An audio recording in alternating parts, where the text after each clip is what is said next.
Ito po si Kiko D,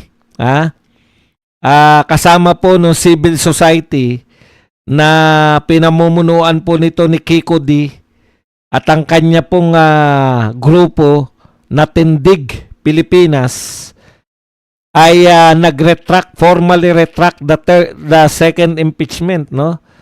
Ito po ang pahayag nito ni Kiko D. As the petitioner of the second impeachment complaint against VP Sara Duterte, we have decided to withdraw our case. Palakpakan naman natin. Nag-withdraw na. Ibig bang sabihin, susuporta na sila kay VP Sara? Hindi po. Kaya po sila nag-withdraw.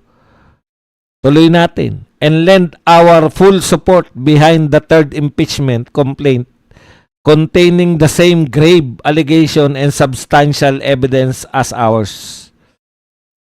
We believe that impeachment process must proceed as the earliest possible time, free from procedural limbo and unnecessary legal delays that would otherwise obstruct the process. Dapat nang managot si VP Sara sa pandarambo at pang-abuso niya sa kapangyarihan sa lalong madaling panahon.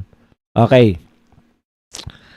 So, malinaw po, kaya po siya nag-withdraw, hindi po dahil susuporta na sila kay VP Sara. Kung hindi, gusto nila po, hindi na makaabala yung kanilang impeachment sa iba pang complainant para mas mapabilis daw yung proseso na si VP Sara ay ma-impeach na ng HOR.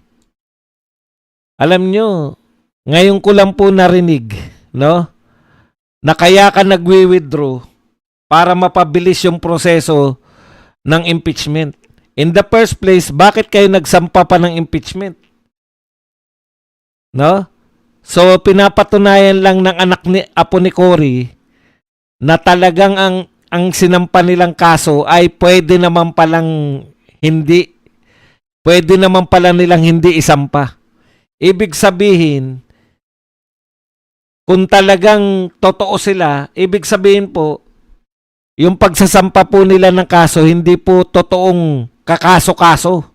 Kasi hindi ka magwi-withdraw kung naniniwala ka sa kaso mo. Bakit po gusto na nila, kahit wala na yung kinaso nila, gusto nila mag-proceed yung impeachment? Sa tingin nila siguro, walang kwenta naman tong kaso natin, baka ma-delay pa yung impeachment dahil dito. Ibig sabihin, hindi talaga sila seryoso sa kanilang ginagawa. Ang gusto lang talaga nila, mawala sa landas nila si VP Sara. May mga sinasabi kang pandarambong.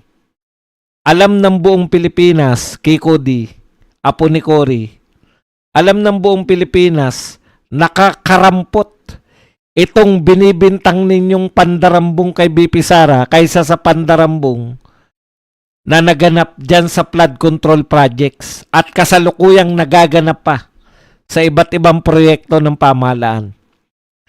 Ang pinagtataka namin, kung totoo kayong seryoso sa laban sa pandarambong, bakit hindi kayo nagsampa na impeachment kay BBM? Bakit hindi kayo kumikibo sa usapin ng flood control project? Hindi kayo kumikibo dito sa 18 Marines, ex-Marines na lumantad. Hindi kayo kumikibo sa mga laban o hindi kayo gumagawa ng hakbang laban sa mga pinaghinalaan ng mamamayang Pilipino na mga mastermind ng pandarambong. Yan ang mga katanungan natin. Kaya po, purely lahat ng hakbang ninyo, hindi po totoo na naniniwala kayo sa impeachment nyo. Ginawa nyo lang po yan para ma-eliminate nyo si VP Sara. Aasa lang kayo sa mga politiko na kalaban ng mga Duterte para maitawid ninyo yung impeachment laban kay VP Sara. Yun po yung ginagawa ninyo. Kahit walang katuturan, kahit wala kayong bilang, sampa lang ng sampa ng reklamo, baka may makatsamba kayo. Kasi kung totoo yung mga isinampan yung reklamo, bakit nyo withdrawin?